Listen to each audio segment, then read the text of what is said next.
En mi 73 grado cumpleaños, mi marido colocó a otra mujer y a 2 niños a mi lado y les dijo a nuestros invitados: esta es mi segunda familia, la que he ocultado durante 30 años. Mis hijas miraban horrorizadas, pero yo simplemente sonreí, le entregué una caja y dije: lo sabía, este regalo es para ti.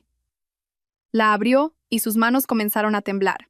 La mañana de mi 73 grado cumpleaños olía a café de Colombia recién hecho y a los geranios de mi jardín. Me desperté como siempre sin despertador exactamente a las 6. El sol apenas había tocado las copas de los viejos castaños, y sus rayos oblicuos dibujaban largas y relucientes líneas en el suelo del porche acristalado. Adoro este momento. El silencio aún es denso, intacto por el ajetreo del día. En estos instantes, parece que puedes oír crecer la hierba.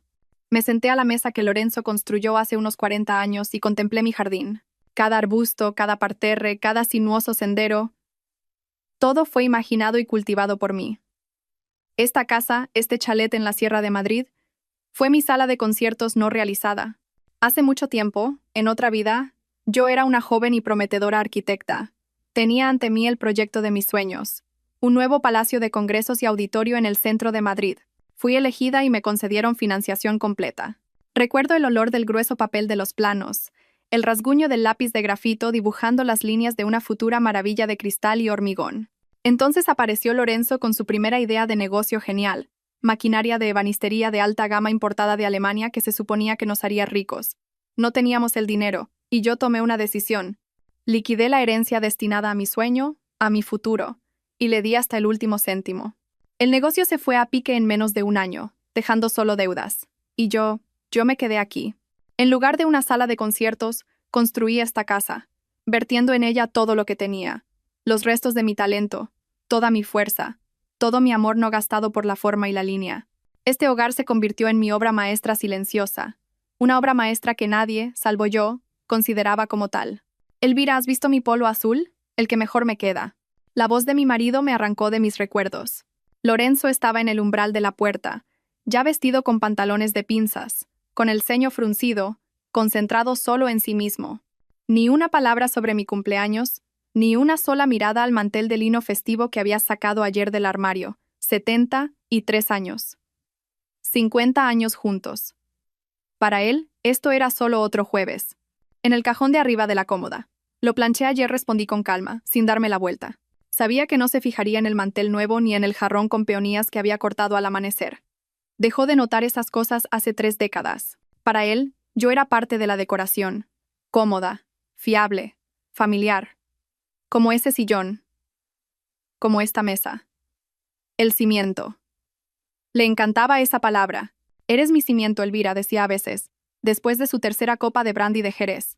No tenía ni idea de cuánta razón tenía. Sonó el teléfono. Mi hija mayor, Sofía. Hola, mamá. Feliz cumpleaños, claro. Oye, estamos en un atasco tremendo subiendo a la sierra. Es horrible. ¿Podrías ir sacando la comida, por favor? No queremos llegar y que no haya nada listo. Y vigila a papá que no beba demasiado antes de que lleguemos. Ya sabes cómo es.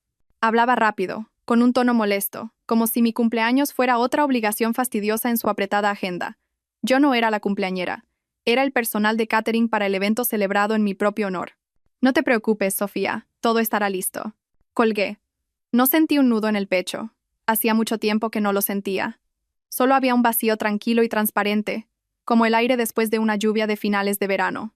A las 5 de la tarde la casa estaba llena de invitados. Viejos amigos, familiares, socios de Lorenzo. Todos llegaron. Me dedicaron palabras amables. Me ofrecieron flores y elogiaron mi tarta de manzana y mi jardín. Yo sonreía, aceptaba las felicitaciones y servía limonada casera. Desempeñaba mi papel, el de la esposa, madre y anfitriona feliz de este gran y acogedor chalet serrano, un papel que había escrito y ensayado durante medio siglo. Lorenzo estaba en su elemento. Se movía de grupo en grupo, dando palmadas en la espalda a los hombres, dedicando cumplidos a las damas. Era el centro de este mundo, el hombre al mando. Hablaba de sus éxitos en el trabajo, del lucrativo acuerdo que estaba a punto de cerrar. Decía, mi casa, mis árboles, y nadie le contradecía. Nadie sabía que esta casa, al igual que nuestro piso en el barrio de Salamanca y todos nuestros ahorros, estaban registrados únicamente a mi nombre, por insistencia de mi sabio padre. Era mi fortaleza silenciosa e invisible. mi último bastión. Llegó mi hija menor, Inés. Fue la única que me abrazó. No por compromiso, sino de verdad. Con fuerza. Me miró a los ojos y preguntó en voz baja, «Mamá, ¿estás bien?» «Estoy bien, cielo», sonreí. Ella asintió, pero su mirada conservaba un rastro de ansiedad. Inés siempre sentía más que los demás. Durante mucho tiempo, había mirado a su padre con una desaprobación silenciosa y fría que él, en su egocentrismo, simplemente no percibía. Entonces llegó el momento que había estado esperando y temiendo durante todo un año. Lorenzo cogió una copa de cava y la golpeó con un cuchillo, pidiendo silencio. Los invitados callaron, esperando un brindis. Se situó en el centro del césped, alto, todavía puesto a sus 75 años, con las sienes canosas y la postura de un hombre convencido de su derecho a todo. «Amigos», familia, comenzó en voz alta, con una pausa teatral. «Hoy celebramos el cumpleaños de mi querida Elvira, mi roca, mi fiel compañera». Me miró, y en sus ojos no vi más que autocomplacencia. «Pero hoy quiero hacer algo más que desearle lo mejor. Quiero ser finalmente sincero con todos vosotros. Conmigo mismo y con ella». Los invitados intercambiaron miradas. Yo permanecí inmóvil, sintiendo docenas de ojos curiosos sobre mí. Inés estaba paralizada a mi lado, su mano encontró la mía. «Amigos», continuó Lorenzo, su voz temblando con un triunfo mal disimulado. «Durante 30 años he vivido una doble vida, y hoy quiero arreglar las cosas». Hizo una señal a alguien que estaba cerca de la verja. Una mujer de unos 50 años, bien conservada y con una mirada dura y calculadora, entró en el círculo de luz. La reconocí. Mónica. Había sido subordinada mía en el estudio de arquitectura. Detrás de ella, dos jóvenes, un chico y una chica, con rostros igualmente confusos y desafiantes. Lorenzo se acercó a ellos, rodeó los hombros de Mónica con un brazo y la llevó hasta mí. «Elvira ha sido un cimiento tan estable», dijo, mirando por encima de mi cabeza a los invitados que, como veis, he podido construir no una, sino 2 casas sobre él. Este cimiento nos ha sostenido a todos. Así que, por favor, dad la bienvenida a mi verdadero amor, Mónica, y a nuestros hijos, Adrián y Olivia. Es hora de que todos mis éxitos sean compartidos por toda mi familia». Dijo esto y colocó físicamente a Mónica a mi lado, tan cerca que podía oler su perfume penetrante. La situó como para un retrato familiar. Mi hija mayor, Sofía, ahogó un grito. Inés me apretó la mano hasta que mis nudillos se pusieron blancos. Las risas y las conversaciones se congelaron a media frase. Un silencio increíble y resonante se apoderó del jardín.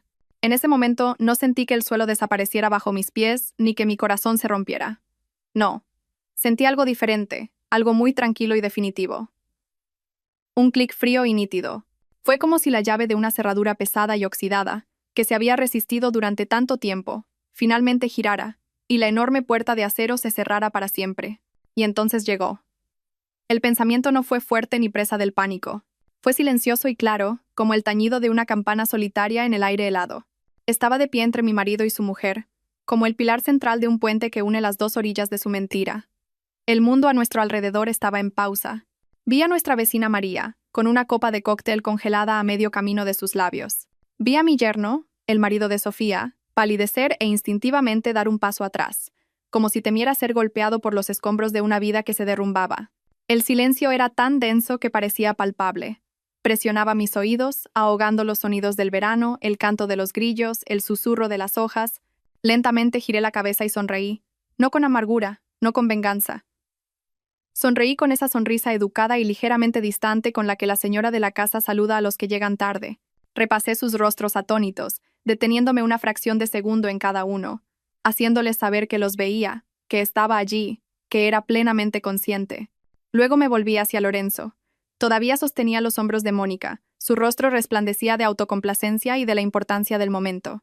Esperaba mi reacción, esperaba lágrimas, histeria, una escena. Estaba preparado para ser el vencedor magnánimo, calmando a la parte perdedora. Me acerqué a la pequeña mesa del patio donde estaba mi regalo para él. Una única caja atada con una cinta de seda azul marino. El papel de regalo era grueso, de color marfil y sin adornos, estrictamente elegante. Hacía un año, cuando lo descubrí todo, pasé horas eligiendo ese papel. Para mí era importante que todo fuera impecable. Cogí la caja. Era ligera, casi ingrávida. Volví junto a Lorenzo, que me observaba con confusión. «Lo sabía», Lorenzo, dije. Mi voz no tembló. Sonaba nivelada y tranquila, quizás un poco más baja de lo habitual. Este regalo es para ti. Le tendí la caja. Dudó un momento. Su guión, tan meticulosamente dirigido, había fallado. Esta parte no estaba en él. Mecánicamente, soltó el hombro de Mónica y tomó el regalo. Sus dedos rozaron los míos, cálidos, ligeramente húmedos. Retiré mi mano. Miró la caja, luego a mí. La confusión parpadeó en sus ojos, rápidamente reemplazada por una sonrisa condescendiente. Probablemente pensó que era un gesto patético, un intento de salvar las apariencias. Quizás un reloj caro o unos gemelos. Un regalo de despedida. Tiró del lazo. La cinta de seda se deslizó sobre la hierba como una serpiente oscura. Rompió el papel. Sus movimientos eran menos seguros ahora, un poco más bruscos de lo necesario. Debajo del papel había una simple caja de cartón blanca. Abrió la tapa. Observé su rostro. Dentro, en el vacío donde solía estar mi corazón, nada se movió. Era una espectadora de primera fila en una obra cuyo final conocía de memoria. Miró dentro. En el fondo de la caja, sobre un forro de satén blanco, había una única y simple llave de casa. Una llave normal y corriente, con olor a pintura nueva, y junto a ella, una hoja de papel grueso doblada en 4. Lorenzo la sacó y la desdobló. Vi sus ojos recorrer las líneas, primero rápidamente, luego más despacio, como si tropezara con cada palabra. Conocía esas palabras de memoria, había ayudado a mi abogado a redactarlas. Notificación de demanda de divorcio por infidelidad conyugal prolongada.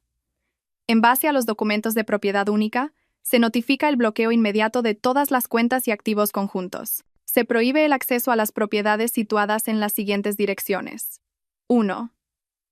Chalet, en la urbanización La Versosa, Madrid. Y 2. Piso en la calle Serrano, Madrid. Su mano izquierda, la que sostenía la hoja, fue la primera en temblar. Un temblor fino, casi imperceptible, que le subió hasta el hombro. Luego, su mano derecha también comenzó a temblar. El papel susurró en su agarre como una hoja de otoño en el viento. Levantó la vista hacia mí. La autocomplacencia había desaparecido. El triunfo se había desvanecido. Ahora me miraba un hombre envejecido y confuso con el rostro ceniciento. En sus ojos no había ira ni dolor, solo puro desconcierto animal. Era como si hubiera caminado sobre un terreno sólido y fiable toda su vida, y de repente, este se abriera bajo sus pies en un abismo. Intentó decir algo, abrió la boca, pero solo escapó un jadeo ronco y silencioso. Miró el papel de nuevo, luego la llave, luego de nuevo a mí. Buscó en mi rostro una respuesta, una pista, una señal de que esto era una especie de broma cruel y ridícula.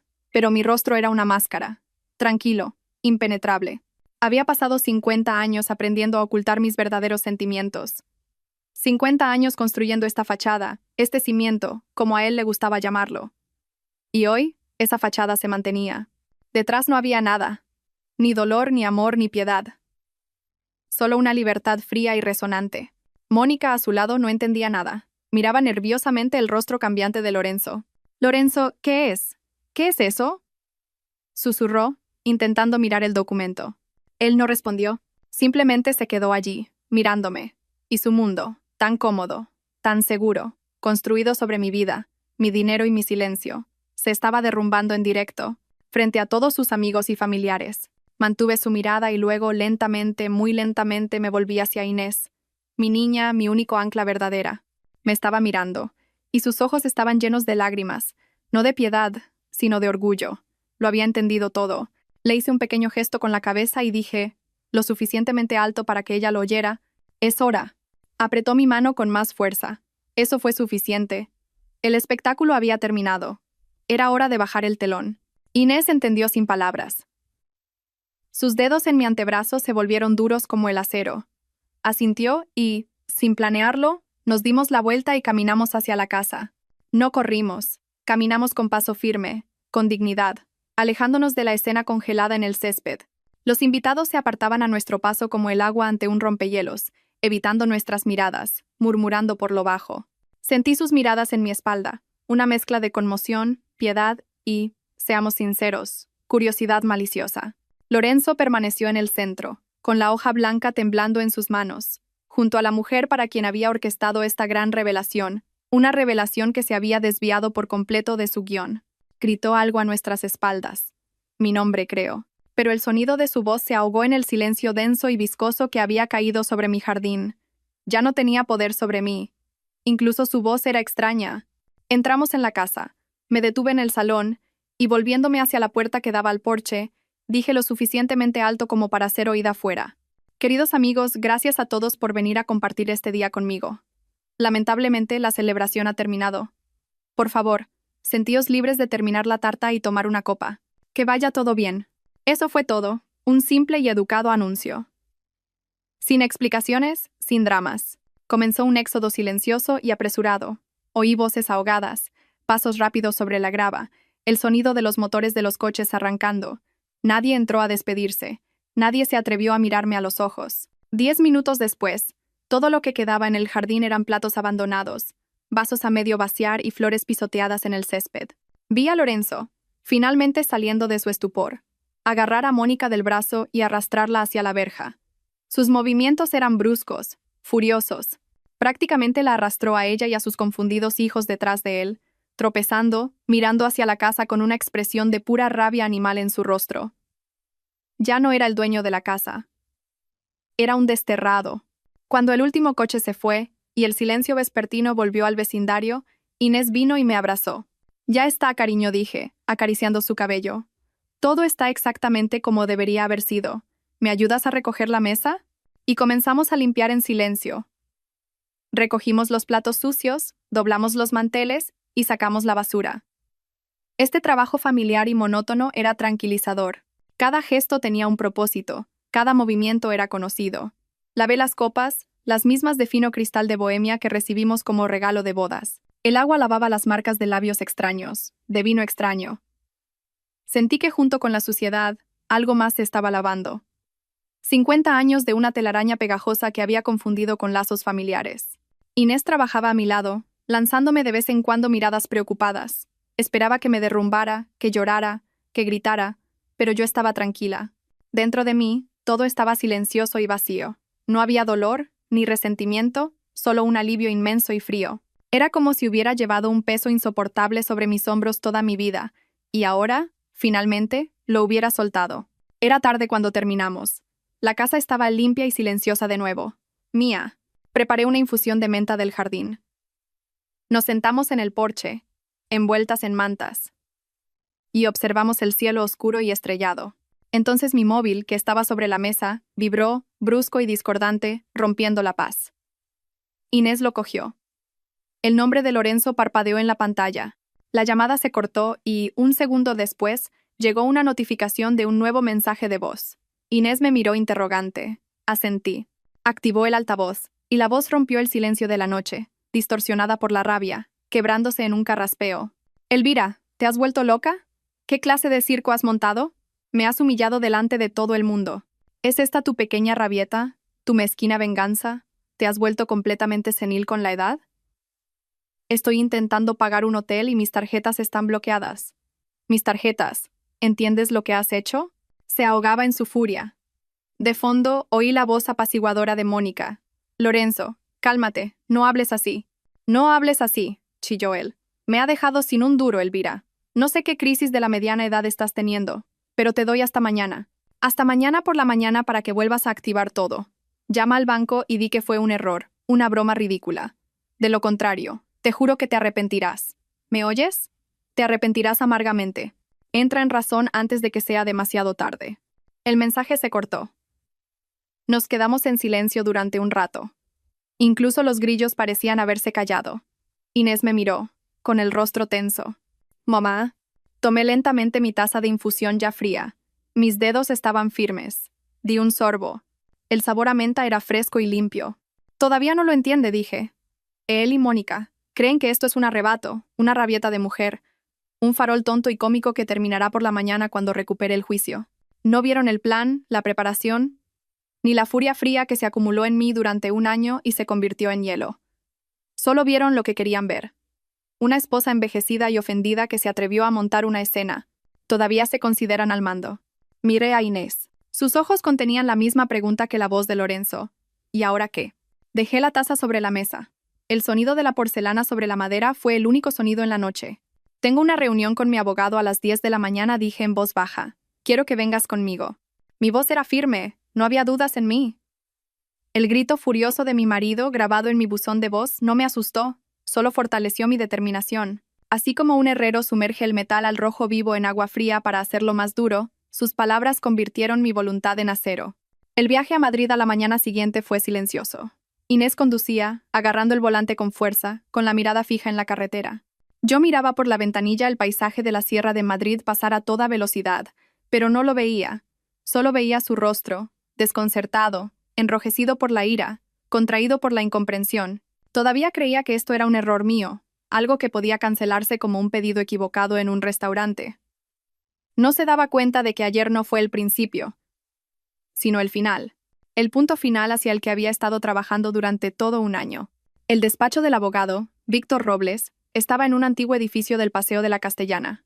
Una pesada puerta de caoba, el olor a colonia cara y a libros antiguos. El propio Víctor Robles era un hombre que encajaba con su despacho, sólido, mayor, con una mirada atenta e inescrutable.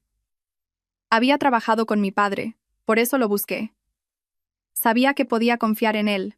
Nos recibió en la puerta, nos condujo a una gran mesa y nos ofreció café. Lo rechazamos. Bien, Elvira comenzó, cuando nos sentamos, hablando en un tono de negocios nivelado.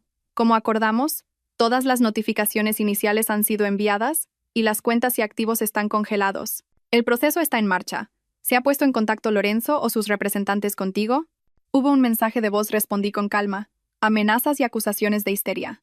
Víctor Robles asintió, como si fuera exactamente lo que esperaba. Es predecible. Aún no ha comprendido la gravedad de la situación. Sigue jugando su juego familiar, donde él es el jefe. Pero eso cambiará pronto. Hizo una pausa, entrelazando las manos sobre la mesa. Su mirada se endureció. Elvira, hemos iniciado los procedimientos estándar.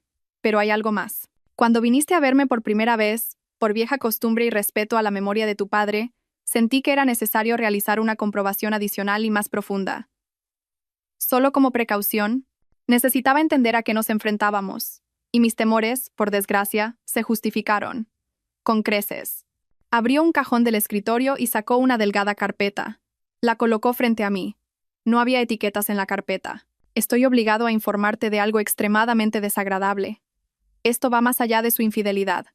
Habla de una acción calculada y premeditada dirigida personalmente contra ti. Inés se tensó, su mano descansando sobre la mía. Yo no me moví, solo miré la carpeta. ¿Qué es?, pregunté. Víctor Robles abrió la carpeta y deslizó varias hojas hacia mí. Esta es una copia de una solicitud presentada por tu marido hace 2 meses ante los servicios de salud mental de la comunidad. Una solicitud oficial para una evaluación psiquiátrica obligatoria sobre tu capacidad. El tiempo se detuvo. Oí a Inés jadear a mi lado, pero yo simplemente miré el documento. Un formulario oficial, texto mecanografiado, y debajo, la firma familiar y expansiva de Lorenzo.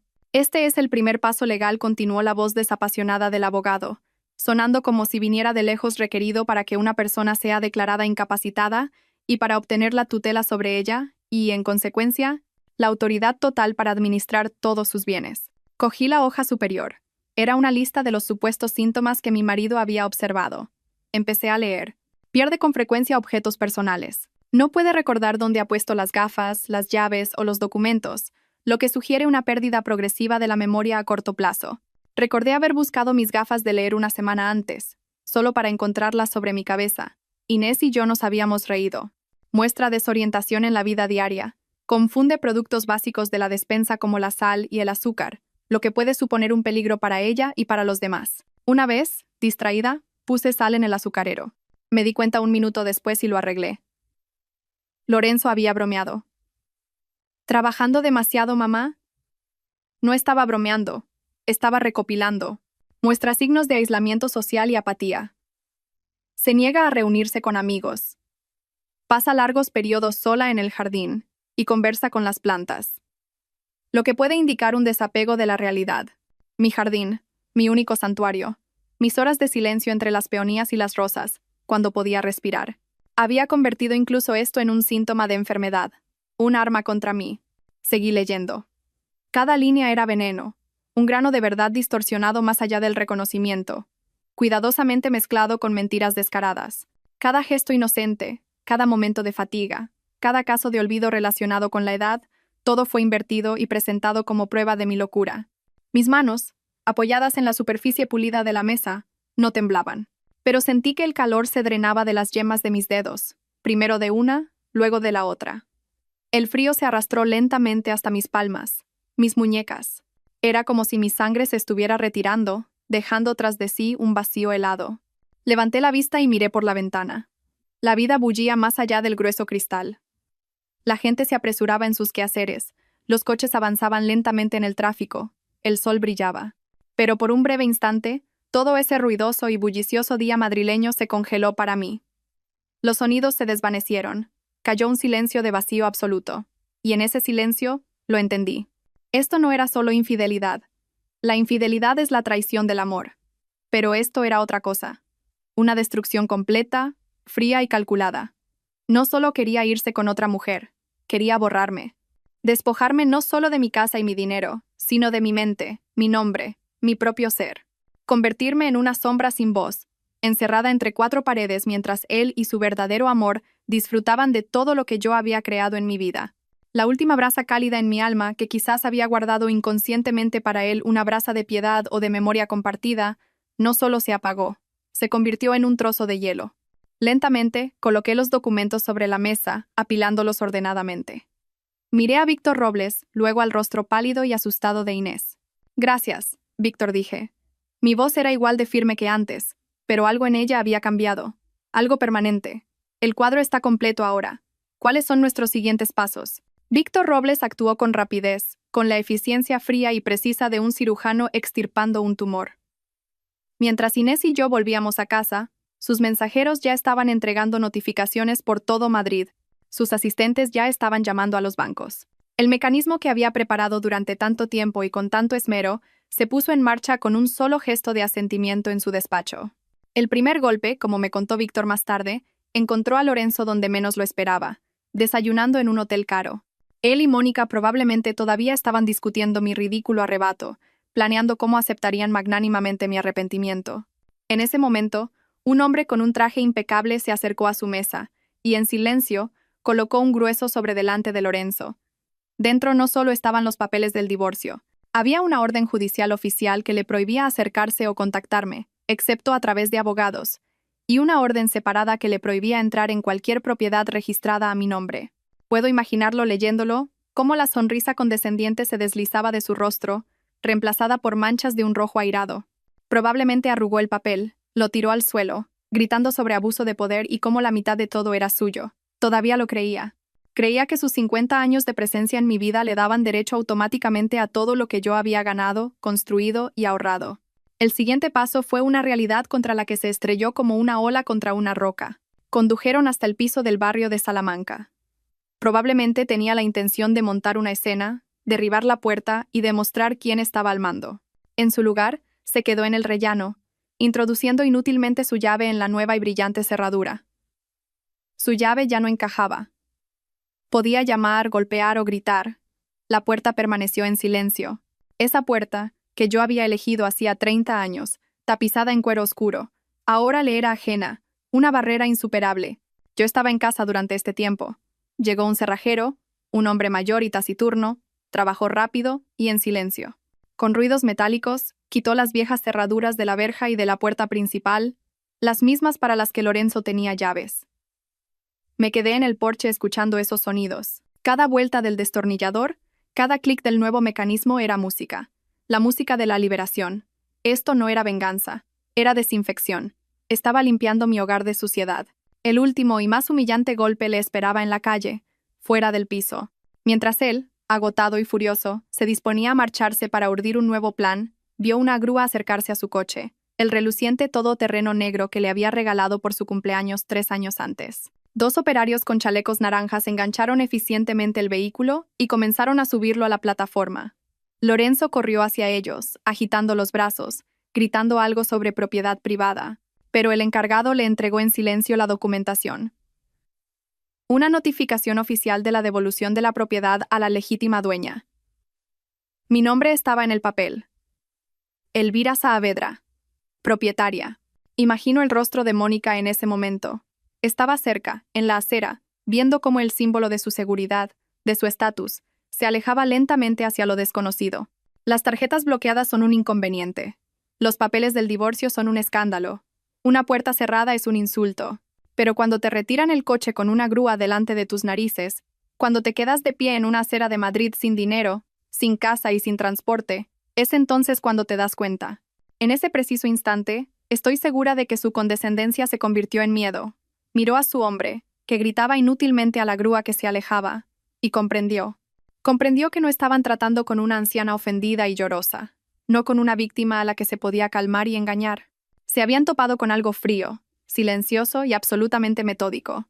Un verdugo silencioso que no gritaba ni amenazaba, sino que, paso a paso, cortaba todo lo que los conectaba con su mundo familiar. El pánico, supongo, llegó más tarde esa noche. Ese pánico pegajoso y animal de una persona que de repente se da cuenta de que no tiene nada. Probablemente estaban sentados en algún lugar, en una habitación barata alquilada en casa de un pariente lejano, y Lorenzo seguía rabiando, prometiendo demandar a todo el mundo, castigar, arreglar las cosas. Y ella, más pragmática, más inteligente, simplemente estaría sentada atando cabos. El chalet es de ella, el piso es de ella, las cuentas son de ella, el coche es de ella. Todo a lo que estaban acostumbrados, todo lo que consideraban suyo por derecho, resultó ser un espejismo. Polvo. Habían construido sus vidas durante 30 años sobre su cimiento, sin molestarse nunca en comprobar a quién pertenecía ese cimiento. Probablemente los vecinos oyeron sus gritos. El de él lleno de rabia e impotencia. El de ella, lleno de miedo y acusación. Dijiste que todo estaba bajo control. Prometiste que no podría hacer nada. Deberíamos haber actuado antes, Lorenzo, con los médicos, con la evaluación. No perdieron ayer, en mi cumpleaños.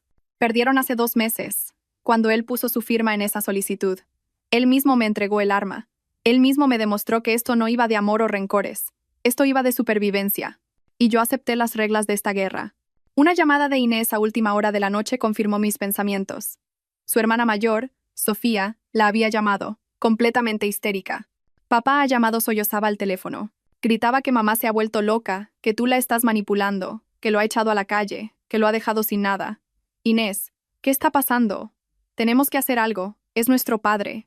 Inés le respondió, fría y serena. ¿Dónde estabas tú, Sofía, cuando puso a su amante al lado de mamá en su propio cumpleaños? ¿Dónde estabas cuando la humilló delante de todos los invitados? Sofía balbuceó algo incoherente sobre la necesidad de hablar, que no se puede hacer esto así. Ella, como su padre, no veía la profundidad del asunto, solo veía la alteración del orden habitual de las cosas. Le quité el teléfono a Inés. Sofía, dije con calma, no te preocupes. Tu padre estará bien. Simplemente está aprendiendo a vivir de forma independiente por primera vez en 50 años. Colgué sin esperar su respuesta. Esa noche dormí profundamente, como no lo había hecho en muchos años. Sabía que esto no había terminado. Sabía que su pánico pronto pasaría a una nueva etapa, la desesperación, y una persona desesperada es capaz de cualquier cosa. Sabía que vendrían, que intentarían romper las defensas, que librarían una última batalla, la más sucia, y yo estaba preparada, pero no iba a quedarme sentada en un asedio.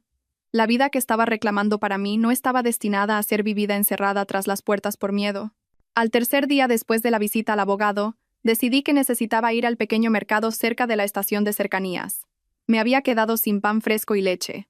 Inés se ofreció a ir ella, pero me negué amablemente. Esta era mi ciudad, mi vida, y no iba a esconderme más. El día era cálido, con olor a polvo y a jazmín en flor. Caminé sin prisa, disfrutando de las cosas simples. El sol en mi cara, el peso de la ligera bolsa de la compra en mi mano, la sensación de tierra firme bajo mis pies. Compré todo lo que necesitaba. Una hogaza de pan de masa madre, un cartón de leche, un poco de queso de cabra. Nada especial, solo comida, solo vida. Me esperaban a la salida. Un coche, viejo y abollado, no el suyo, aparentemente prestado de algún conocido, frenó bruscamente junto al bordillo. Lorenzo prácticamente se cayó de él. Mónica lo siguió, más lentamente, pero con la misma resolución depredadora. Tenían un aspecto terrible. Lorenzo llevaba el mismo polo azul que le había planchado en mi cumpleaños, pero ahora estaba arrugado, con el cuello sucio. Tenía ojeras oscuras. Mónica no lucía su habitual peinado impecable. Su rostro estaba pálido y enfadado. El barniz había desaparecido.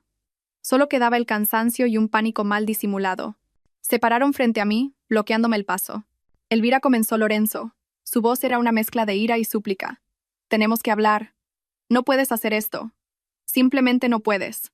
Lo miré en silencio. En mis manos tenía la bolsa de la compra. No sentí miedo, solo una ligera curiosidad, como un entomólogo examinando un insecto atrapado. Has cortado todo, todo. ¿Cómo se supone que voy a vivir? Me has echado como a un perro después de 50 años. 50 años de nuestra vida. ¿Acaso entiendes lo que estás haciendo? Agitaba las manos, tratando de atraer la atención de los transeúntes. Algunas personas se giraron, pero al ver una típica disputa familiar, perdieron inmediatamente el interés. Continué en silencio. Le dejé desahogarse. Sabía que debajo de ese torrente de ira solo había miedo. Siempre hacía esto cuando tenía miedo. Empezaba a gritar. Viendo que su rabia no me impresionaba, cambió de táctica. Sus hombros se hundieron, su voz se suavizó. Notas lastimeras y suplicantes se deslizaron en ella. Cariño, recuerda todo. Recuerda cuando éramos jóvenes, cuando construimos esta casa, cómo criamos a nuestras hijas. ¿Nada de eso significa algo? ¿De verdad puedes borrarlo todo en un solo día? Es nuestra vida juntos, nuestra historia. Cometí un error. Vale, lo admito. ¿Pero merece la pena destruirlo todo hasta los cimientos? Piensa en las niñas, en los nietos. ¿Qué les diremos? Intentó mirarme a los ojos, buscando una chispa de la antigua Elvira, la que siempre perdonaba, la que siempre entendía, la que siempre se sacrificaba por su comodidad, pero estaba mirando a un vacío. Esa Elvira estaba muerta. La había matado él mismo hace 2 meses, cuando escribió en un papel esas palabras mentirosas sobre mi locura. Mónica estaba a su lado. Comprendió que sus súplicas no funcionaban y decidió entrar en juego. Dio un paso adelante. Su mirada era aguda y fría.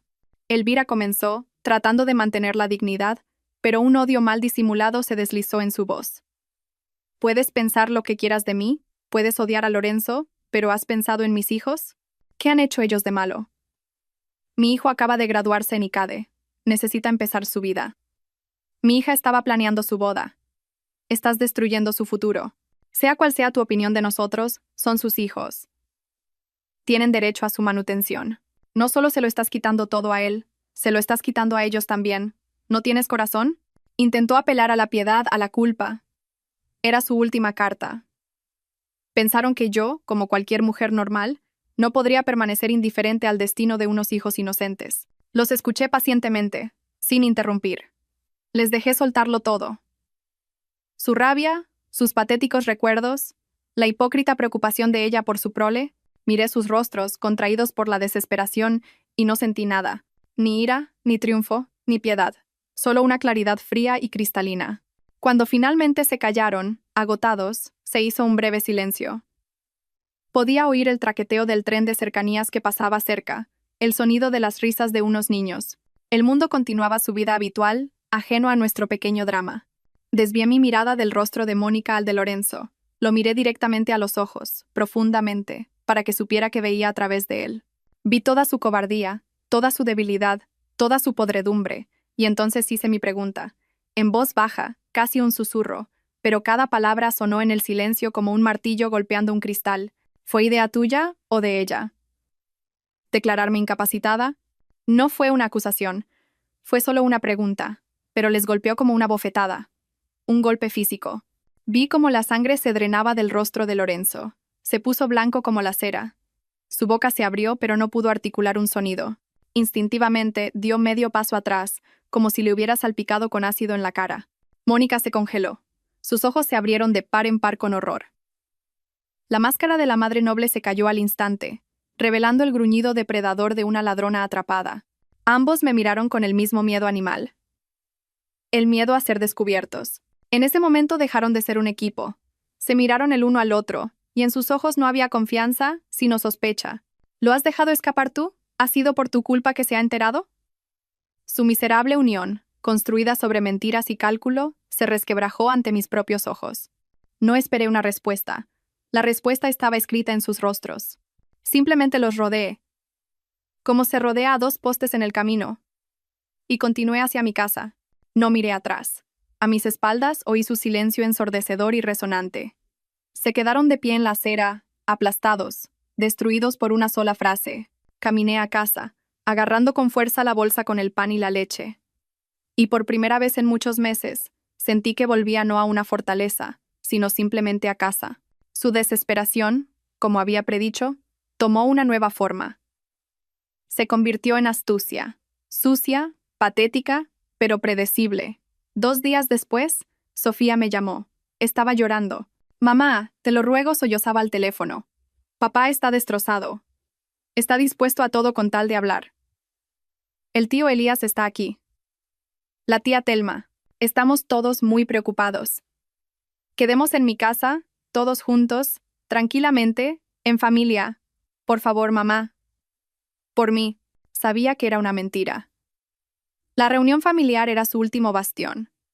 Su intento final de montar una obra de teatro donde ellos eran las víctimas, y yo era la anciana loca, mal aconsejada por mi ambiciosa hija menor. Estaban reuniendo un público, un jurado de parientes, cuya opinión aún podían influenciar. «De acuerdo», Sofía, dije con calma. «Inés y yo iremos». «¿A qué hora?» El alivio fue audible en la voz de Sofía. No se dio cuenta de que yo no iba a una negociación, iba a una ejecución. Llegamos al apartamento de Sofía exactamente a las 7. Su casa, normalmente tan ruidosa y acogedora, nos recibió con un silencio tenso y denso. En el gran salón, en los sofás y en los sillones, estaban sentados los parientes. El hermano de Lorenzo, Elías, y su esposa, mi prima Telma, y la familia de Sofía. Todos nos miraban con la misma expresión de incomodidad y curiosidad ansiosa. Lorenzo y Mónica estaban sentados en el centro, en el sofá principal. Estaban interpretando una tragedia.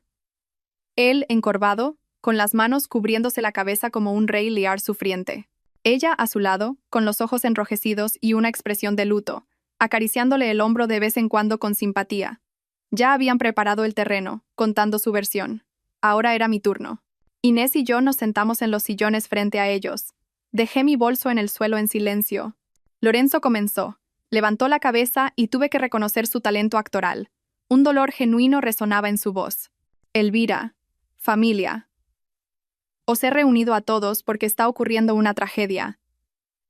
Hablaba lentamente, luchando por encontrar las palabras. «Una terrible tragedia con mi mujer, con nuestra madre. No sé qué le ha pasado últimamente. Se ha vuelto diferente, olvidadiza, desconfiada. Esconde cosas, habla sola. Sus acciones carecen de toda lógica. Lo que pasó en su cumpleaños, lo que está haciendo ahora, no es ella. Es una enfermedad». Me miró con tal compasión que por un segundo uno podría creer en su sinceridad. «Entiendo que es un shock», intervino Mónica con una voz baja y temblorosa. Lorenzo y yo no queríamos creerlo nosotros mismos. Intentamos ayudar, pero no escucha a nadie. Su paranoia crece cada día. Y lo peor de todo, hizo una pausa. Lanzando una rápida y venenosa mirada a mi hija menor, es que Inés se está aprovechando de esto. Está poniendo a su madre en contra de todos. Contra su padre. Contra su hermana. La está manipulando para apoderarse de todos los bienes. Este bloqueo de cuentas, los cambios de cerradura, Elvira nunca habría pensado en esto. Todo es cosa de Inés. Ha aislado a su madre y ahora hace lo que quiere con ella. Tememos por ella. Solo queremos ayudarla antes de que sea demasiado tarde. Terminó y se apoyó en el hombro de Lorenzo, fingiendo un completo desamparo. El silencio se apoderó de la habitación. Todos nos miraban a Inés y a mí. La tía Telma miraba con abierta piedad. El hermano de Lorenzo, Elías, fruncía el ceño claramente desconcertado. Sofía miraba al suelo, avergonzada. Esperaban nuestra reacción. Esperaban excusas, lágrimas, gritos. Permanecí en silencio. Solo miré a Inés. E Inés entendió mi mirada. No levantó la voz. No discutió.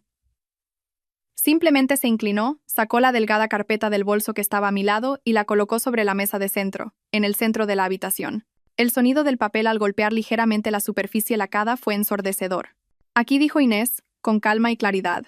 «Tía Telma, tío Elías. Aquí está la solicitud que mi padre presentó hace 2 meses. Una solicitud para que mi madre fuera declarada incapacitada. Detalla cómo habla con las plantas y confunde la sal con el azúcar». Abrió la carpeta. Los parientes se inclinaron hacia adelante. Elías tomó la hoja superior y comenzó a leer. Su rostro se alargó lentamente. Le pasó el papel a su mujer. La tía Telma se puso las gafas. Lorenzo se levantó de un salto. Eso es una falsificación». «Inés, ¿de qué estás hablando? Lo hice por preocupación, quería ayudarla». «Tranquilo», papá, dijo Inés con el mismo tono gélido. Eso no es todo. Volvió a meter la mano en su bolso y sacó una pequeña grabadora digital. La colocó junto a la carpeta. Hablas de paranoia y de mi manipulación. Creo que es otra cosa. Durante los últimos 6 meses, sabiendo que algo no iba bien, a veces encendía la grabadora cuando mi padre venía a visitarnos solo, supuestamente para ver cómo estaba mamá. Hablaba mucho por teléfono. Pensaba que nadie podía oírle. Apretó el botón. El rostro de Lorenzo se puso tan blanco como el papel de la carpeta. Mónica se agarró al reposabrazos del sofá. Del pequeño altavoz salió una voz. Su voz. Ligeramente distorsionada, pero absolutamente reconocible. Sí, Mónica. Escucha con atención. Mañana, cuando hables con el médico, asegúrate de mencionar lo de las gafas. Di que las busca 3 veces al día. Y lo de las llaves. Es un clásico, se lo tragan. Pausa, sonido de un mechero. No, no te pases. Lo principal es la consistencia. No una vez, sino constantemente. Di que se ha vuelto apática, desinteresada en todo. Que se pasa el día sentada en el jardín. Cuantos más pequeños detalles verosímiles, mejor. Necesitamos crear una imagen completa de un colapso de la personalidad. Vi al hermano de Lorenzo levantar lentamente los ojos del documento y mirarlo, con la mirada que uno reserva para algo vil. Entonces Inés adelantó un poco la grabación y volvió a pulsar play. Y sonó esa frase en particular. La voz de Mónica, baja, insinuante. Lorenzo, ¿estás seguro de que funcionará? Está tardando mucho. Y la respuesta de Lorenzo, cansada, cínica, llena de desprecio. No te preocupes. Un par de meses más y todo será nuestro. La gallina de los huevos de oro finalmente ha dejado de poner. Es hora de desplumarla. Inés apagó la grabadora. El silencio que siguió fue más aterrador que cualquier grito. Presionaba, resonando en nuestros oídos. Parecía que hasta el reloj de la pared había dejado de hacer tic-tac. Lorenzo estaba de pie en medio de la habitación, abriendo y cerrando la boca como un pez varado en la orilla. Mónica miraba la grabadora con tanto horror como si fuera una serpiente venenosa a punto de morderla. Elías, su hermano, fue el primero en romperlo. Se levantó lentamente, arrojó los papeles sobre la mesa y miró a Lorenzo. No con malicia, sino con un desprecio ilimitado y gélido. «Ya no eres mi hermano», dijo, bajo y claro. Tomó a su esposa del brazo y, sin mirar a nadie más, caminaron hacia la salida. La tía Telma se quitó las gafas. Le temblaban las manos. Me miró y sus ojos se llenaron de lágrimas de vergüenza. «Lo siento mucho», Elvira susurró. Y ella también se dirigió a la puerta. Su mundo social no solo se resquebrajó. Se evaporó convirtiéndose en cenizas en un solo segundo, aplastado por el peso de una breve grabación de audio. Se quedaron solos en medio de la habitación, entre las ruinas de sus mentiras. Sofía, en un rincón, lloraba en silencio, con el rostro hundido entre las manos. Inés y yo también nos levantamos. Recogí mi bolso. No dijimos ni una palabra. Simplemente nos dimos la vuelta y caminamos hacia la salida, dejándolos solos con su vergüenza. Salimos del edificio de Sofía al aire fresco de la noche. La puerta se cerró suavemente detrás de nosotros, sellando el pasado. No miramos atrás. Caminamos en silencio hasta el coche de Inés. Subimos y, sin decir palabra, arrancó el motor. Condujimos a través de las luces de la noche madrileña, y el coche estaba en silencio. Pero no era el silencio tenso que había reinado en el apartamento de mi hija. Era el silencio del alivio. Como si después de una larga y agotadora enfermedad, la fiebre finalmente hubiera remitido, y todo lo que quedaba era debilidad y pureza. No hubo más llamadas de Lorenzo ni de Sofía. Nadie más intentó razonar con nosotros o salvarlos. Su mundo, construido sobre una mentira, se había derrumbado, y nosotros ya no éramos parte de él. Han pasado 6 meses. Mi nuevo piso está en la planta 17. Las ventanas dan al oeste, y cada tarde veo la puesta de sol detrás de las agujas de los rascacielos, pintando el cielo con colores increíbles, desde el rosa suave hasta el carmesí ardiente. Aquí no hay muebles viejos y pesados que guarden el recuerdo de lágrimas y rencores ajenos. Solo paredes claras, estanterías ligeras y mucho, mucho aire. Vendí la casa, rápido y sin arrepentimiento. El comprador, un joven profesional de la tecnología con familia, estaba encantado con el jardín. Dijo que la casa tenía una buena alma. Sonreí y pensé que tenía razón. La casa de hecho tenía una buena alma. Simplemente se había cansado de servir como cimiento y quería aprender a volar. Vender la casa no fue una pérdida, fue una liberación. Dejé ir mi hermosa, pero demasiado pesada, obra maestra para empezar una nueva vida. Ahora mis días me pertenecen solo a mí. Los miércoles voy a un taller de cerámica. Me encanta la sensación de la arcilla fresca y maleable en mis manos. No intento crear algo perfecto. Simplemente permito que la forma nazca por sí misma. El torno gira, la arcilla obedece a mis dedos, y de un bulto informe surge una taza, un jarrón o simplemente una figura caprichosa. Hay algo curativo en este proceso. Tomas polvo, tierra y creas algo nuevo, algo completo a partir de ello. Hace poco fui al Auditorio Nacional de Música. Escuché el segundo concierto de Rachmaninoff. Me senté en una butaca de terciopelo en la penumbra de la sala y, cuando fluyeron los primeros y potentes acordes del piano, cerré los ojos. Una vez soñé con construir salas como esta, diseñar espacios donde nace el milagro de la música. Esa vida no sucedió. Pero ahora, escuchando esta música genial, no sentí amargura por la pérdida. Sentí gratitud, porque finalmente estaba sentada en esa sala, no como arquitecta, no como esposa o madre de alguien. Era simplemente una oyente, una parte de ese milagro. Y eso era suficiente. Más que suficiente. Inés y yo nos vemos a menudo. Pasa después del trabajo, bebemos té verde con jazmín y hablamos, no del pasado, sino de los libros que hemos leído, las películas que hemos visto, el incidente divertido que le ocurrió en el metro. Su rostro ya no está nublado por la preocupación por mí. Está tranquila. Ve que estoy bien. Un día me trajo un pequeño plantón de gardenia en una maceta. Para que tengas tu pequeño jardín aquí también, dijo. Ahora está en el alféizar de mi ventana y sus flores blancas, como de porcelana, llenan la habitación con un aroma sutil y dulce. A veces, muy raramente, me llegan retazos de rumores sobre esa otra vida. Que Lorenzo vive en algún lugar de una casa alquilada en la periferia. Que Mónica lo dejó y se llevó a los hijos. Que intenta pedir dinero prestado a viejos conocidos, pero nadie se lo da. Lo escucho sin regodeo, sin interés, con el mismo sentimiento distante que uno tiene al leer en un periódico sobre sucesos en un país lejano y extranjero. Esas personas ya no tienen ninguna relación conmigo. Son personajes de un libro que he cerrado y colocado en la estantería más lejana. La venganza es una emoción demasiado fuerte. Te quema por dentro. Y yo ya no quiero arder, solo quiero vivir. Esta mañana me desperté como siempre temprano. El sol apenas salía, y sus rayos inundaban mi habitación de luz dorada. Me preparé un café, salí al balcón y observé cómo la ciudad se despertaba. Abajo, zumbaban los primeros coches. Pequeñas figuras de personas se apresuraban hacia algún lugar, cada una con su propia vida, su propia historia. Durante 50 años fui el cimiento. Fiable, fuerte, invisible. Otros construyeron sus vidas sobre mí. Sus muros, sus tejados, se apoyaron en mí. Asumí todo el peso, todos los golpes, todas las tormentas. Pensé que ese era mi propósito, pero estaba equivocada. Un cimiento es solo una parte del edificio. Y yo soy el edificio entero. Con mis propios pisos, con mis propias ventanas que dan al sol, con mi propio tejado sobre mi cabeza. Un edificio que finalmente he empezado a construir para mí misma. Di un sorbo al café caliente y aromático. El aire olía a frescura y a un nuevo día. No había planes por delante, ni obligaciones, ni deudas. Solo había silencio. Y en ese silencio finalmente me escuché a mí misma. A los 73 años, mi vida acaba de empezar.